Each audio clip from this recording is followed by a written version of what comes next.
All right, welcome to The Explainer. Today, we're going to tackle a huge puzzle that sits right at the heart of the modern workplace. How is it possible that two wildly successful companies can be run in completely opposite ways?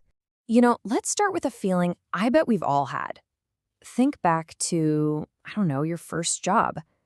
You had a boss, right? And they had a way of doing things that either just clicked or was a total disaster. What's the difference? And you know that feeling? It brings us right to the core paradox of management today. And you can see it perfectly with two giants, Shopify and Amazon. On one side, you've got total employee empowerment.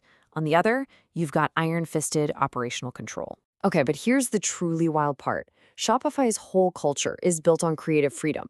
Meanwhile, Amazon, one of the most futuristic tech companies on the planet, is basically running on a playbook that's over a century old.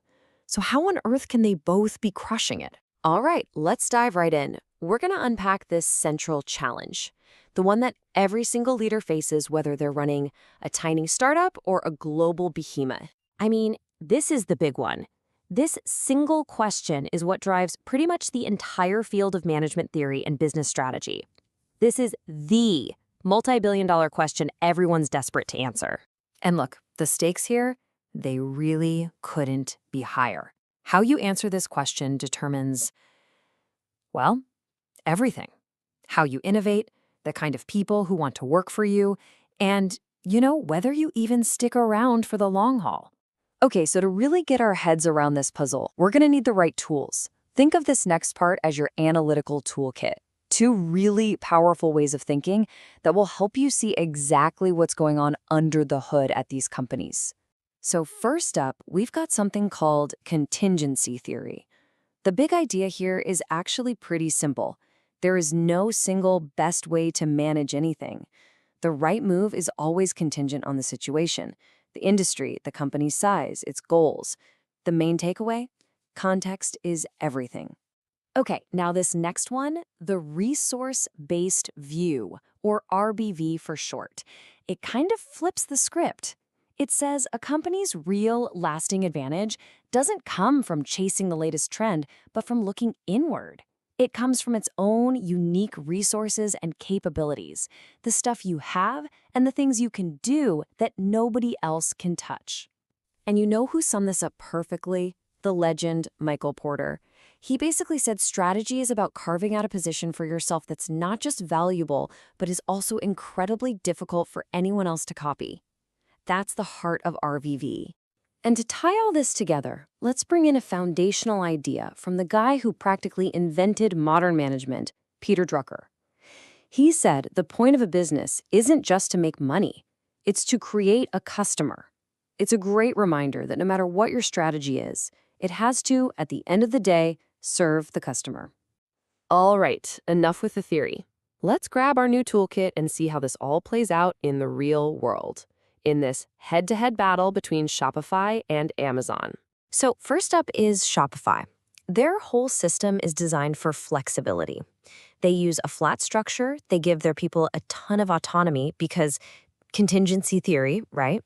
They're operating in the crazy, fast-moving world of tech. And their real secret sauce, their key resource, isn't just their code. It's that creative culture and this amazing ecosystem of partners they've built. And then, in the other corner, you have Amazon, the absolute master of efficiency. Their whole approach is hierarchical, super data-driven, and just obsessed with operational perfection. Why? Well, contingency theory tells us it's because their game is all about scalable, stable logistics. And their key resources? That unbeatable delivery network and this unbelievable mountain of customer data. Good luck trying to copy that. So when you lay it all out like this, side by side, it just clicks, right? Shopify chose decentralization and flexibility to thrive in a chaotic market. Amazon chose hierarchy and control to build an unstoppable, scalable machine.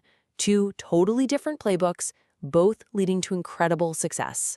So the big question, who's right? Who's wrong? Well, the answer is neither of them. This isn't about right or wrong. It's about making a brilliant strategic choice that fits the specific game you've decided to play. Okay, so what does this all mean for you?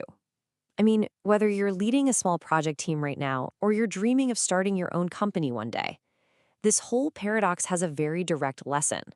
Look, if there's only one thing you take away from all this, let it be this. Great management is not a formula you can just download and install. It is a strategic choice that you have to make based on your situation and your unique strengths. And that, of course, brings the question right back to you. Now that you have this toolkit, this way of seeing the world, what kind of leader are you going to be? What strategic choices will you make? Because trust me, your future team or even your current one will thank you for actually thinking it through.